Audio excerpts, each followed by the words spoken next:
Oh, I'm feeling a little sad at the end of that.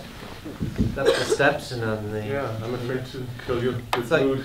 Romeo and Juliet in a way. Yeah. Yeah. But it's a true story. It's a true story, yeah. Yeah. And I mean, how did you find out about Slavik and... Or is that, what was it, the genesis, what was the idea of this? Well, in the beginning we were inspired by this whole scene that people are on the dance floor and telling a very romantic love story, but on the other hand, privately they would be engaged as well. So how did those two love stories, how they have so much in contrast? And we thought in the beginning initially that we would have followed 3 different couples, and we did follow Michael and Joanna as well, the champions and the Polish couple. Yeah, and also an Italian couple. But when we met Slavik, and we could just feel that he was a protagonist, and he had so much drama in him. So we fully concentrated on him after a while. But how did you know what the ending was going to be when you started? Well, that we didn't know actually, but Slavik did has had a lot of partnerships that hasn't lasted, so we thought it could be an option. Excuse me, the Danish insight into romantic life, I suppose. You were telling me just now that people in the UK are going to be able to see this in cinemas. Do you want to? We got it, the good news on Friday, so it's going to be out in cinemas in the beginning of 2013. That's so great. We just signed up with Dogwood, so that's amazing. Yeah, that's great. Well, great. Worth your while coming to London then. Yeah, absolutely. Yeah. Now, the cinematography, to my mind, I don't know about you, was quite exceptional. And I saw that you had a cinematography credit as well. Yeah. Can you explain how you captured all those marvelous images? Well, when we started filming this, we thought that we have 2 amazing characters that are beautiful beyond. I've never seen as beautiful people in a documentary before. And it was about dance and love. So we said, let's go all the way and let's try to make it really seductive in the editing and also the filming. And so it was very new at that point, that this camera 5D that everybody shoots on now, but we decided to go and try that. And we thought that we would use cinematographers once in a while, but we ended up shooting everything by ourselves, because I think also being a big crew in this kind of intimate situation would break it a little bit. So we ended up shooting by ourselves. But talk about intimate scenes, the scenes of them waking up in the hotel room and in their apartment. How did you convince them to I would never let anyone in my bedroom.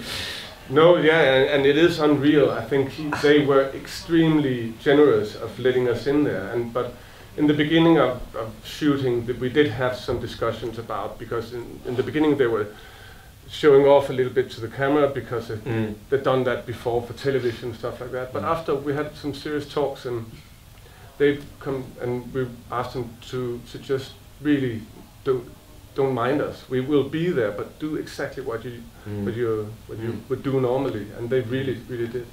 Well, the one I'm going to ask you guys for questions in a minute, but my last question is: normally at the end of a documentary, you have the title card that comes up. Anna is now this, and Slavik is now that. But I didn't see that here. The marvelous scene of her in the church and him teaching. Can you just? Are you still in touch with him? Or? Yeah. Anna is actually living here part-time in London with Justas, who's also a dancer, cool. and they're doing quite well. I think they're 5th worldwide. Probably there's some dancers in the audience, I could imagine, who knows that better than me. And Slavik is part-time in Moscow and LA, and he tries to get into Strictly Come Dancing in LA, I think. All right. Well, cool. Anyone like to ask a question? Yes. Congratulations. I thought it was a beautiful film. And just to sort of speak to more about what Elliot's talking about in the realm of intimacy, which is sort of the biggest challenge with the verite piece like this, which I thought you did amazingly well with some of the moments, especially towards the end, was so moving. What was your, I guess I'm curious to know what your relationship was initially to these characters and how you won their trust. and I suppose whether you had moments where you felt you had to retreat from their presence, or whether you were able to just continue to film throughout, and that's how you were able to get those moments. Yeah, thank you. And he's one of your. That's Josh, one of the creators of Lottery Birth, one of the other. Oh, I was reading about that. I would love to see it. It's a very good question, Josh. Yes. How would you like to answer that? Well, the dance world is very secluded, and I don't think there's been made very many documentaries within that environment. But our producer's married to a former dancer who used to compete with Slavik, and note that she could introduce us. And I think that initially that kind of created a lot of trust. But also I think that that us not being able to speak Russian, and it gave them a little bit of a privacy, us being there, even being very close. And of course I knew that we would have it translated afterwards and stuff like that. But still, I think it gave them their own space to be in. But in the beginning, wasn't that easy.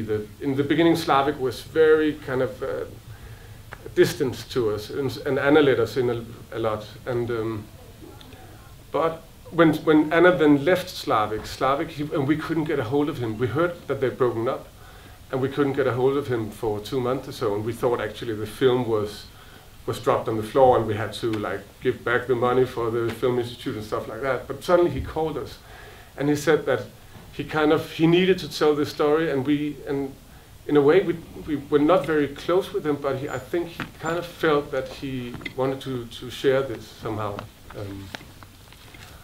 Have they seen the film?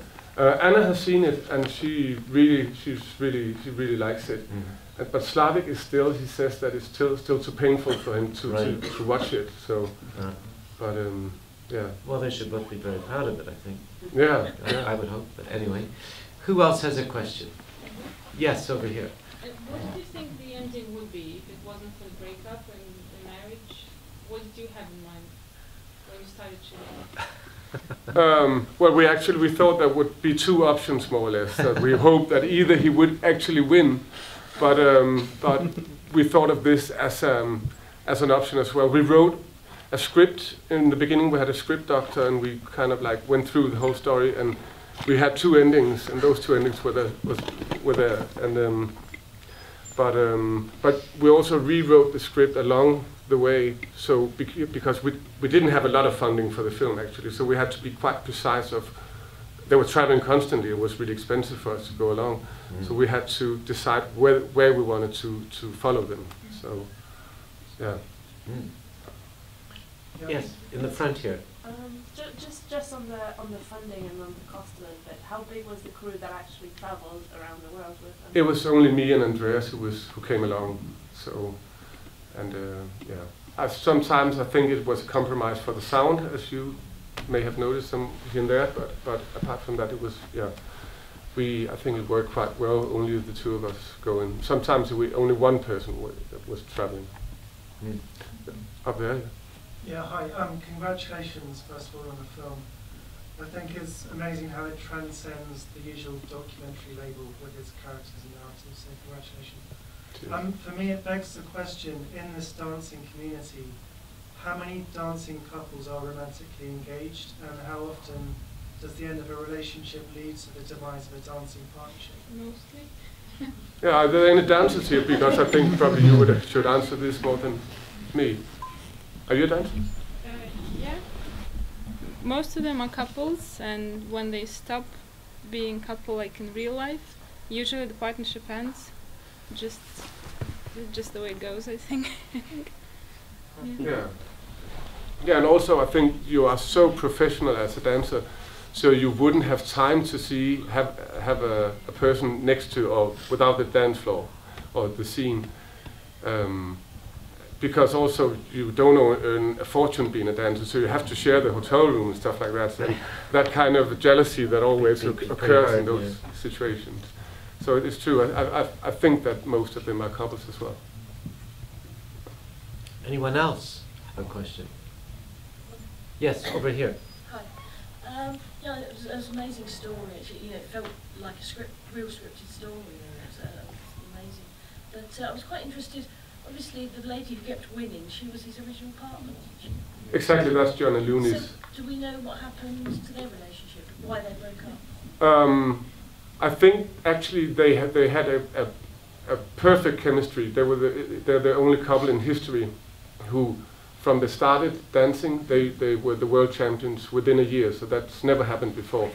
So they, of course, they should have stuck together. But again, as Ollie just asked, they weren't romantically engaged, and probably that's why they left each other. So they weren't in a relationship at all? No. Who's next?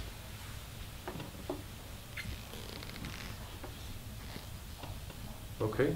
Will the DVD come out? Yeah, the DVD will be out around New Year's, I think. Yes, in the front. Do you have release dates for the US at all? I've had a lot of dancers ask me if it's going to be released in the US. It's not going to be in cinemas in the US, but on DVD and VOD for sure. But I can't tell you the exact dates yet. Top secret. Yeah, I guess. Yeah. Well, Christian, we were thrilled when we found out that your film was coming here. And it's screening again on Wednesday. I'm just trying to read here. When does that say? My eyes are so bad.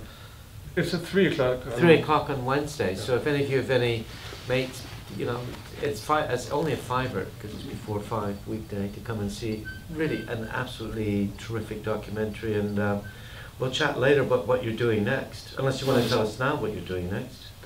I have a couple of projects, but they're all in very early stage. But I'm filming a Danish professor who's making a robot by himself. He's like assembling all the technique from around the world to make a perfect robot. And there's another thing to that I can't really tell you about, but it's quite top secret. Top secret. That is top secret actually so far. Yeah. Yeah. Well, cool. Well, we'll be following. I think we'll be following the career of Christian and his. The journey through the UK cinemas and DVD of this film with great interest, and congratulations. It was very moving. I was wiping away a little moisture. Great. Yeah, good. Thanks, Christian. Thank you so Thank much. you so much.